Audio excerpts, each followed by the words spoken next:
बेटियां मायके में हर बार कुछ लेने ही नहीं आती। खिड़की के पास खड़ी सोनल सोच रही थी कि भाई दूज आने वाली है। इस बार ना तो माँ ने फोन करके भैया के आने की बात कही और ना ही मुझे आने को बोला। ऐसा कैसे हो सकता है? हे भगवान, बस ठीक हो सब कुछ। सोनल परेशान होकर अपनी सास से बोली कि माँ जी, मुझे बहुत डर लग रहा है। पता नहीं क्या हो गया, वो मुझे कैसे भूल गए इस बार। सास ने कहा कि कोई बात नहीं बेटा, तुम एक बार खुद जाकर देखाओ। सास के इतना कहने भर की देर थी कि सोनल अपने पति के साथ मायके आ पहुंची। परंतु इस बार घर के अंदर कदम रखते ही उसे सब कुछ बदला बदला सा महसूस हुआ। पहले जहां उसे देखते ही माँ बाप के चेहरे खुशी से खिल उठते थे, इस बार उन पर परेशानी की झलक साफ दिखाई दे रही थी। पहले भाभी उसे देखते ही दौड़ी चली आती और प्यार से गले लगा लेती थी, पर इस बार दूर से ही एक हल्की सी मुस्कान दे डाली। भैया भी ज्यादा खुश नहीं लग रहे थे। सोनल ने जैसे तैसे एक रात बिताई और अगले दिन अपनी माँ से बात की। तब उन्होंने बताया कि पता नहीं किसकी टोक लगी है, तेरे भैया का काम बिल्कुल बंद हो गया। ऊपर से और समस्याएं भी हैं। बस इसी वजह से तेरे भैया को तेरे घर भी न भेज सकी। सोनल बोली कि कोई बात नहीं माँ, ये मुश्किल दिन भी जल्दी निकल जाएंगे, आप चिंता मत करो। शाम को भैया भाभी आपस में बात कर रहे थे, जो सोनल ने सुन ली। उसके भैया बोल रहे थे कि पहले ही घर चलाना इतना मुश्किल हो रहा था, ऊपर से बेटे की कॉलेज की फीस। परसों भाई दूज है, सोनल को भी तो कुछ देना पड़ेगा। भाभी बोली कि कोई बात नहीं, आप चिंता ना करें।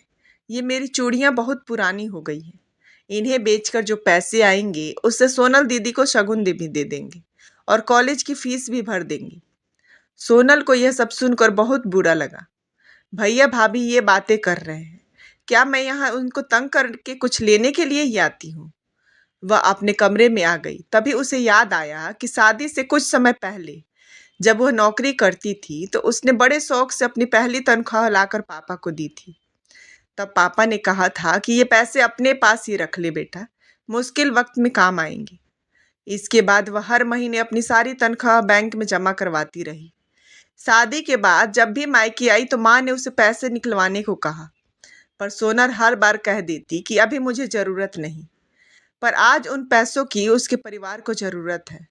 वह अगले दिन ही सुबह भतीजे को साथ लेकर बैंक गई और सारे पैसे निकलवा कर सबसे पहले भतीजे की कॉलेज की फीस जमा की और फिर घर का जरूरी सामान खरीद कर घर वापस आ गई।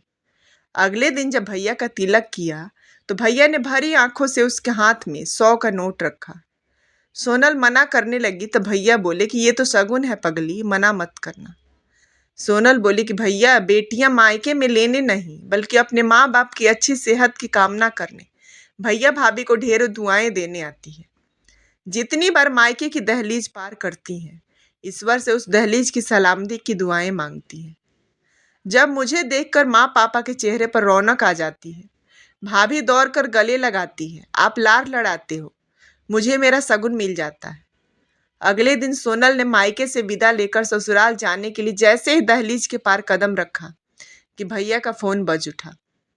उन्हें अपने व्यापार के लिए बहुत बड़ा ऑर्डर मिला था। वे सोचने लगे कि सचमुच बहन बेटियां मायके कुछ लेने नहीं बल्कि अपनी बेशकीमती दुआएं देने आती हैं। जब वे घर की दहलीज पार कर अंदर आती हैं तो बरकत भी अपने आप भीतर चली आती है।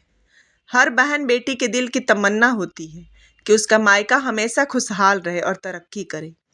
मायके की खुशहाली देखकर उसके अंदर एक अलग ही ताकत भर जाती है, जिससे उसके अपने जीवन में पेश आने वाली मुश्किलों का वो डट कर सामना कर पाती हैं। भैया की आंखों में खुशी के आंसू बहने लगे।